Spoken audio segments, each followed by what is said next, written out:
వినాయక చవితి ఉత్సవాలకు దేశం యావత్తూ సిద్ధమవుతోంది. పండుగలు, సాంప్రదాయాల పరిరక్షణతో పాటు సామాజిక బాధ్యతను కూడా తీసుకోవలసిన తరుణమిది. సునిశితంగా గమనిస్తే ప్రతి పండుగ వెనుక ఓ మహోన్నత లక్ష్యం దాగి ఉంది.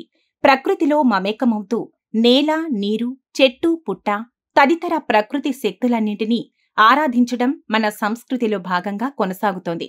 ఇదే మన భారతీయ సంస్కృతి గొప్పతనం. కాబట్టి వినాయక చవితి ఉత్సవాల్లో కాలుష్యానికి కారణమయ్యే, ప్రజలకు ఇబ్బందులు సృష్టించే పద్ధతులను పక్కనబెట్టి పర్యావరణ హిత గణపతులకు ప్రాధాన్యమిద్దాం.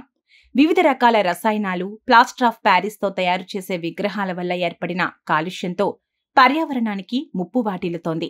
మన భక్తి వల్ల మరొకరికి ముప్పు వాటిల్లడం మంచిది కాదు. ఈ చిన్న విషయాన్ని అర్థం చేసుకుంటే చాలు. మట్టి గణపతి కోసం గట్టి సంకల్పం తీసుకోవచ్చు.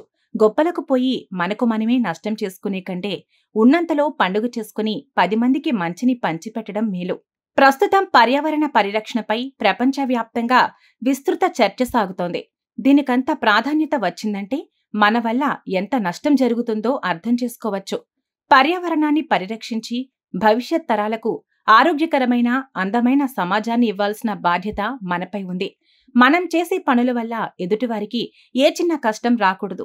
మన పండుగల పరమార్థం కూడా ఇదే. మనుషులను, మూగజీవాలను ఇబ్బందులకు గురిచేయమని ఏ దేవుడు చెప్పలేదు.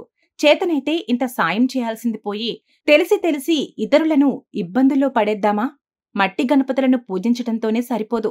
వీధుల్లోని రహదారులన్నీ ఆక్రమించి అడ్డదిడ్డంగా మండపాలు నిర్మించి సామాన్య మానవుడికి ఇబ్బంది కలిగించే పనులను కూడా మానుకోవాలి. కాలనీ వాళ్లంతా కలిసి ఒకే గణపతిని పెట్టుకుంటే దేవుడు దీవించడా? ఊరు వాళ్లంతా కలిసి ఒక్కటే విగ్రహాన్ని పూజిస్తే గణపతి ఊరుకోడా?